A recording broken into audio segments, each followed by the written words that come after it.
Over the past 72 hours, Iran and Israel have exchanged a startling wave of missiles, with both nations claiming major strikes. But behind the headlines lies a web of escalation, global pressure, and strategic brinkmanship you need to understand. What just happened? On June 13th, Israel launched Operation Rising Lion, targeting Iranian military and nuclear facilities, including Tehran's defense ministry and Natanz Isfahan nuclear sites. Reports say at least 78 Iranians were killed, including senior military commanders and nuclear scientists. Iran responded within hours by firing 150 ballistic missiles and over 100 drones at Israel. Although most were intercepted, some hit targets in Tel Aviv, Jerusalem, and Bat Yam, killing at least 10 civilians, wounding dozens, and damaging infrastructure including oil refineries and airports. Why this matters: 1. Escalation beyond proxies. In a first for modern times, Iran is striking directly from its territory, not via Hezbollah or Hamas. Israel's direct strikes inside Iran mark a historic shift. Both nations are openly targeting each other. 2. Casualties and civilian impact. As of Day 3, Iran.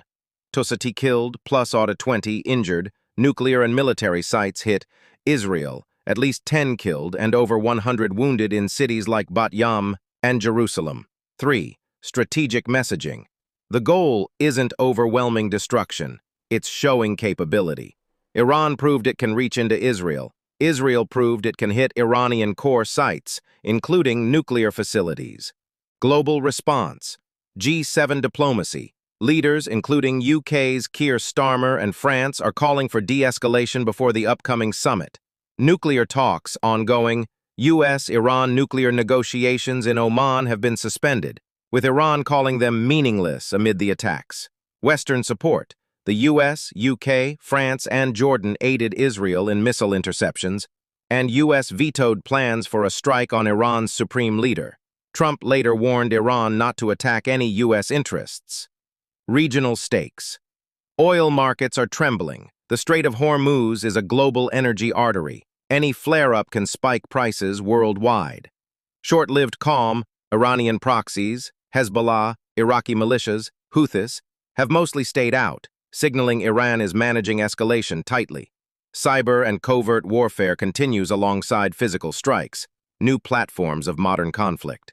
What's the real strategic game? This is a deterrence duel, not a full-scale war. Iran wants to broadcast its strength and nuclear cred. Israel wants to dismantle threats and reassert regional deterrence. Neither side wants an all-out war, but neither can appear weak, especially with domestic and political pressure building. What happens next? Global leaders are urging calm, but both nations remain poised to escalate further if provoked. Nuclear negotiations are frozen, undermining decades of diplomatic groundwork. Airlines are rerouting, travel warnings issued, and civilians are preparing for disruption across the Middle East. This is no mere headline cycle, it's a turning point. For the first time in modern history, Iran and Israel are openly exchanging strikes, with global powers now deeply involved. Whether it stays a cold war of missiles and threats, or shifts into something more devastating depends on who blink first. So, watch these next 72 hours. Because if diplomacy fails, the dominoes begin, and regional peace may be torn apart.